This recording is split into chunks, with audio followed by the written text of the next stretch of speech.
ሰዎች በመጨረሻው ዘመን ራሳቸውን ይወዳሉ። ራሳቸውን ከወንድማቸው ከእህታቸው አስበልጠው አይደለም የሚወዱት፣ ከእግዚአብሔር አስበልጠው ራሳቸውን ይወዳሉ። ሰዎች ከእግዚአብሔር ሕግ ይልቅ ለራሳቸው ክብር ይሰጣሉ። ገንዘብን በእግዚአብሔር ተክተው ይከተሉታል። ልጅን ልጅ የሚያሰኘው የእናቱን ጡት ለይቶ በመጥባቱ። ከጥጆች እንኳን ያነሰ መሆን የለብንም። ጥጆች 20 ነው 50 100 200 ጥጆችን ፈታችሁ 200 ላሞችን አንድ ላይ አቆማችሁ ብትለቋቸው ማንኛውም ጥጃ ሳያሳስት የራሱን እናት ጡት ብቻ ነው የሚጠባው።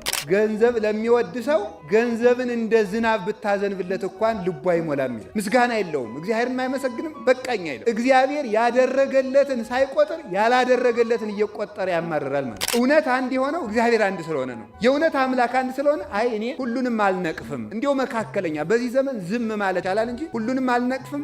ጥሩ ሲናገሩ ያንም እሰማለሁ፣ ያንም እሰማለሁ። እንደዚህ ያለ ነገር የለም።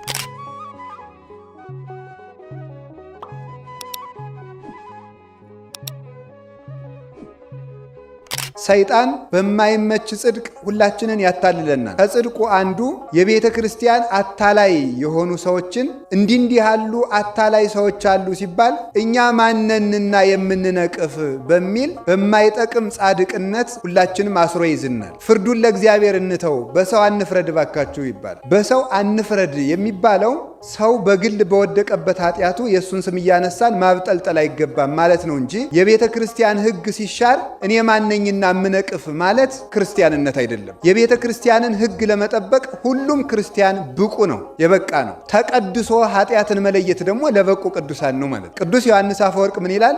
እሱ በእርግጥ ንጹሕ ነው፣ ለትሕትና ነው እንዲያሚለው። በኃጢአት ከሆነ እኔ የኃጢአት ክምር በላይ ላይ እየተሸከምኩ ነኝ። መናፍቃንን ለመንቀፍ ግን ጻድቅ መሆን አይጠበቅብኝም፣ ሃይማኖተኛ መሆን ነው የሚጠበቅብኝ። ቤተ ክርስቲያንን የምጠብቃት በሃይማኖቴ ነው። ሃይማኖቴን የሚነኩ ከመጡ እነሱን በሃይማኖተኛነት የጠብቃለሁ፣ ጻድቅ እስከሆን እያልኩኝ አልጠብቅም ብሏል። ስለዚህ ሃይማኖታዊ ዕውቀት ያስፈልገናል። አባ አጋቶን የተባለ የቤተ ክርስቲያን አባት ፍጹም ትሑትና ቅዱስ ነበርና ሰዎች ተሰብስበው ሄደው እስኪ ትዕግስቱን እንፈትነው የበቃ መነኩሴ መሆኑን እንየው ብለው ሄደው ምንም የማይረባ ስራ የሚሰራው አጋቶን አንተ ነህ አሉት። አዎን። ዘማዊው አጋቶን አንተ ነህ?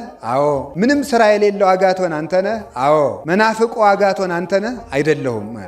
ሁሉን አዎን አልክ። መናፍቁ ስትንልህ ለምን ዝም አልክ? ያኛው የግል ኃጢአቴ ነው፣ ይሄ ግን ሃይማኖቴ ነው፣ በሃይማኖቴ ዝም አልልም ብሏል። ስለዚህ አሁን እኛ ስላልገባን እኛ ኃጢአተኞች ስለሆን ሰዎችን ለመተቸት አልበቃንምና ዝም እንበል ማለት ስህተት ነው። ክርስቲያኖች ትምህርታችሁን ተምራችሁ ቤተክርስቲያንን መጠበቅ ይገባል። ቀበሮን ከበግ ለይተን ማወቅ አለብን። የበግ ለምድ የለበሰ ተኩላ ሁሉ ታቀቡኬ ማሳውያን እለ ይመጽኡ ባልባሳ በግ ወንተ ውስጥ ሙሰ ተኩላት ወመሰጥሙንቱ የበግ ለምድ ለብሰው ከሚመጡ ተኩላዎች ተጠንቀቁ። ውስጣቸው ተኩላ ላያቸው በግ።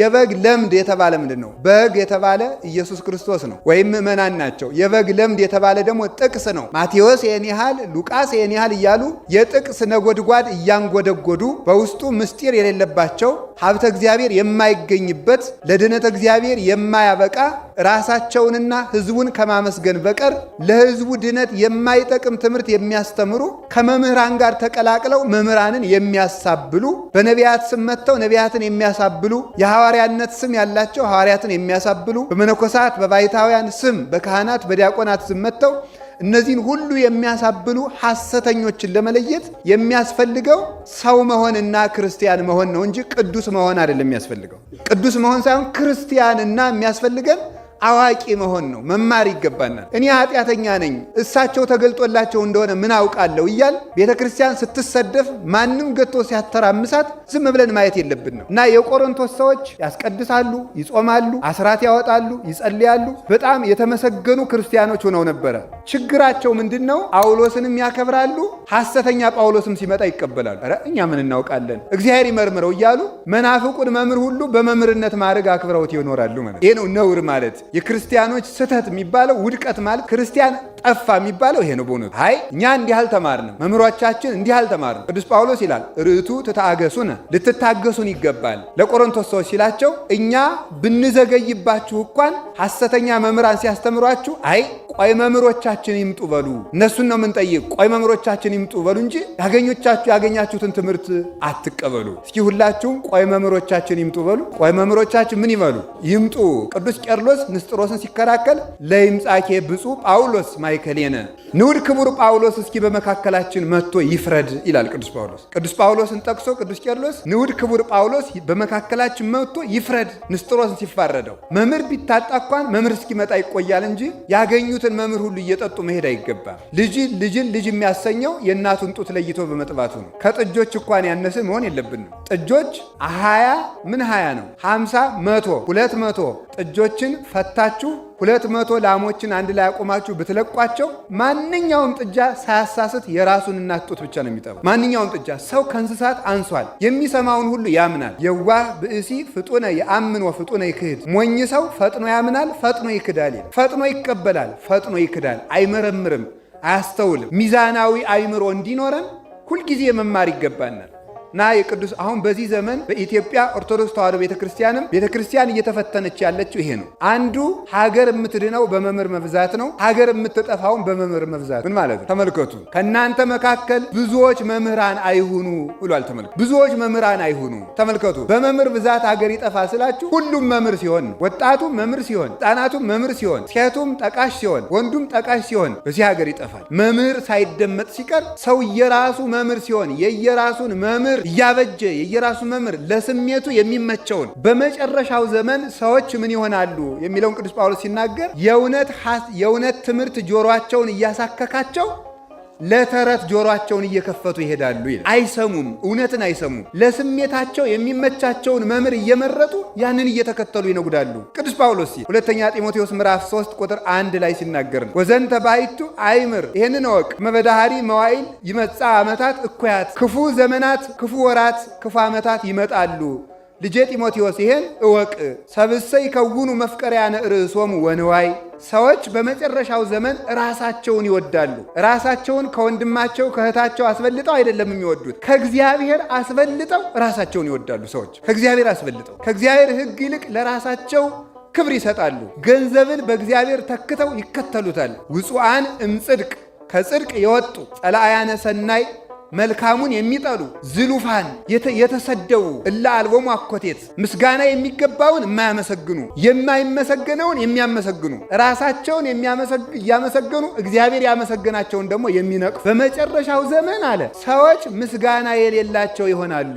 እግዚአብሔርንም አያመሰግኑ፣ ሰውንም አያመሰግኑ። ቅዱስ ዮሐንስ አፈወርቄን ሲተረጉም ገንዘብ ለሚወድ ሰው ገንዘብን እንደ ዝናብ ብታዘንብለት እንኳን ልቡ አይሞላም ይላል። ምስጋና የለውም፣ እግዚአብሔርን አይመሰግንም፣ በቃኝ አይልም። እግዚአብሔር ያደረገለትን ሳይቆጥር ያላደረገለትን እየቆጠረ ያማርራል ማለት። እንዲህ የሚያደርግ ትውልድ ይፈጠራል። የአምልኮ መልክ ያላቸው ነገር ግን ምን የለም ሃይማኖትና ጽድቅ በውስጣቸው የሌለባቸው፣ ከእውነት የራቁ፣ ዘመዶቻቸውን የሚያሰድቡ፣ ተረት የሚመቻቸው፣ ትምህርት የሚያሳክካቸው ይመጣሉ። እንዲህ ያለ መምህር የማይለይ። ስለዚህ ሁላችሁም መምህር አትሁኑ ብሏል ያዕቆብ በመልእክቱ ሲናገር፣ ሁላችሁም መምህር አትሁኑ እስመ ቅሩሙ ሙስናነ በዲበ አንቀጽ፣ ጥፋታችን በደጅ እንደቀረበ ታውቃላችሁና፣ ሁላችን እንደምንሳሳት ታውቃላችሁና ብሎ ይነገራል። እና የቆሮንቶስ ሰዎች እውነትን ከሐሰት ሳይለዩ ጳውሎስ ሲመጣ ጳውሎስን ማድነቅ፣ ቅዱስ ጳውሎስ ሲመጣ ሌላም ሲመጣ ያማረግ፣ ግራ ሲመጣ ግራ መዝመም፣ ቀኝ ሲመጣ ቀኝ መዝመም። እንዲህ አለ አትሁኑ። እውነት አንድ ነው፣ ራስ አንድ ነው፣ አንገትም አንድ ነው፣ አካልም አንድ ነው። ብዙ ራስ የለም። ብዙ እጅ ብዙ ጣት አለ እንጂ ብዙ ራስ የለም። ብዙ አምላክ የለም። ብዙ ሁለት እግር ሁለት ኩላሊት ሊኖር ይችላል። ሁለት አንገት የለም። አንድ ሃይማኖት ነው ያለው። አንድ ቤተ ክርስቲያን ነው ያለው። ሁሉም እውነት የለም። አንዱ ስገዱ አንዱ አትስገዱ ብሎ ሁለቱም እውነት ሊሆን አይችልም። እውነት አንድ የሆነው እግዚአብሔር አንድ ስለሆነ ነው። የእውነት አምላክ አንድ ስለሆነ እኔ ሁሉንም አልነቅፍም፣ እንዲሁ መካከለኛ፣ በዚህ ዘመን ዝም ማለት ይሻላል እንጂ ሁሉንም አልነቅፍም። ጥሩ ጥሩ ሲናገሩ ያንም እሰማለሁ ያንም እሰማለሁ።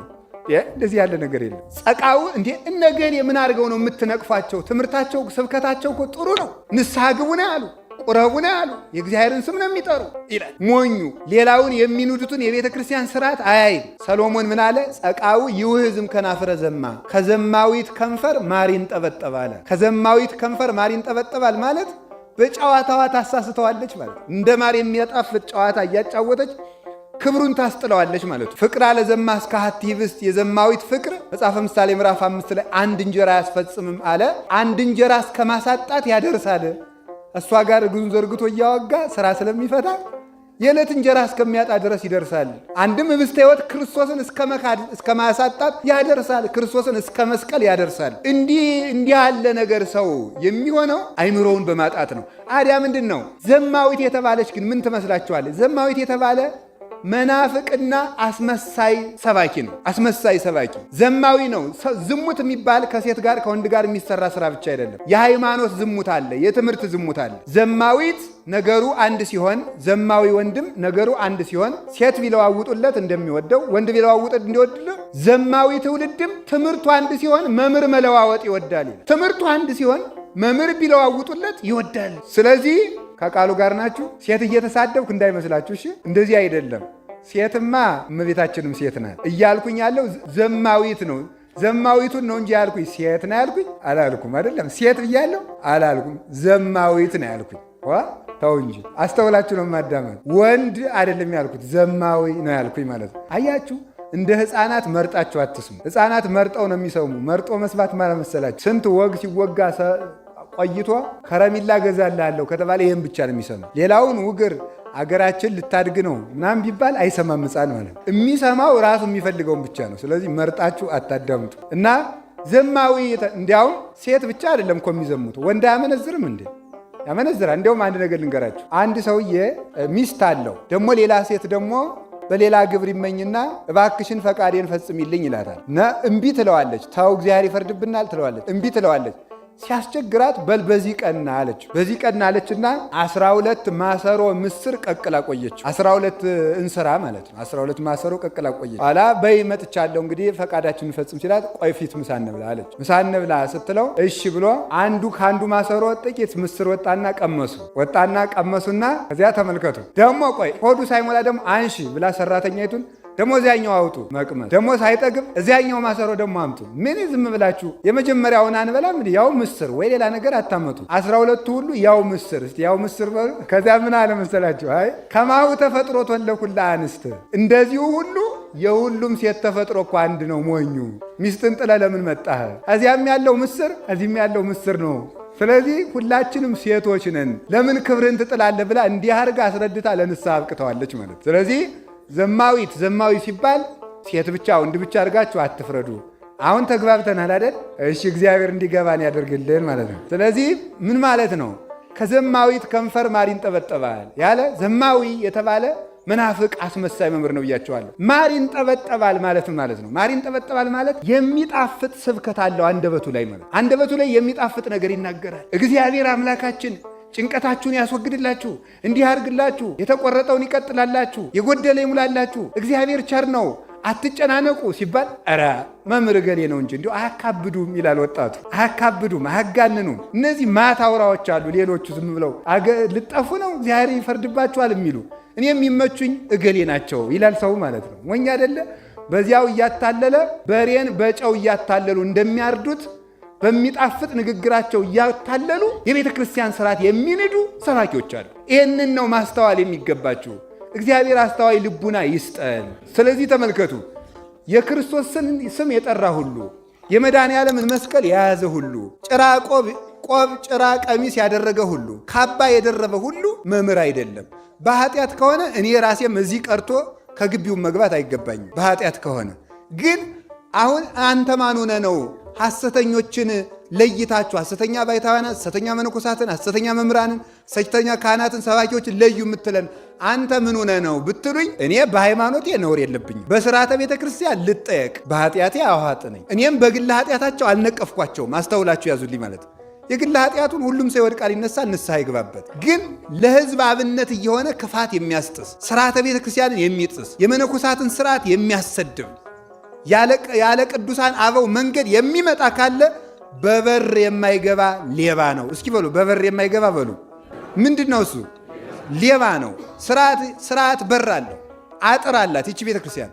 ምንኩስናው ስርዓት አለው፣ ቤትውናው ስርዓት አለው፣ ቅስናው ስርዓት አለው፣ ስብከቱ ስርዓት አለው። ያለ ስርዓት የቤተ ክርስቲያን ሰሪ መሪ ህዝብ ሊጠፋ ሲል የየግሉን መምሪያ ያበጃል ብያቸዋለሁ። ሁሉም አዛዥ የሚሆንበት ቤተ ክርስቲያን አይሆንም በእውነቱ ማለት ነው። እግርም ራስ ቢሆን፣ እጅም ራስ ቢሆን፣ ግራም እጅ ቀኝም እጅ ራስ ቢሆኑ ሰው ወዴት ይሄዳል? እግር ወደ ታች ሲያዝ ራስ አይደል? ራስ ላይ እግር ራስ ቢሆን ኑሮ ምን ይኖራል? አይምሮ ይኖራል አይደል? የታችኛው አይምሮ ወደ ታች እንውረድ ሲል የላይኛው አይምሮ የለም ወደ ላይ ነው ሲል እኮ ተበጣጥሰን ማለቃችን ነው ማለት። አንድ ራስ ነው፣ አንድ አይምሮ ነው መሆን ያለብን። ሁሉም አይምሮ አይሆንም። እጅም የእጅነቱን ያዝ፣ እግርም የእግርነቱን ያዝ። አይንም ማየት ይበቃዋል፣ ጆሮም መስማት ይበቃዋል፣ እጅም መጨበጥ ይበቃዋል፣ እግርም መራመድና መቆም ይበቃዋል። አያስብም፣ በሚያስቡለት ይንቀሳቀስ። ሁላችንም ድርሻችን ይዘን እንጠብቅ። ስለዚህ ተምራችሁ አውቃችሁ ቤተክርስቲያን እንድንጠብቅ አምላከ ቅዱሳን ይርዳን።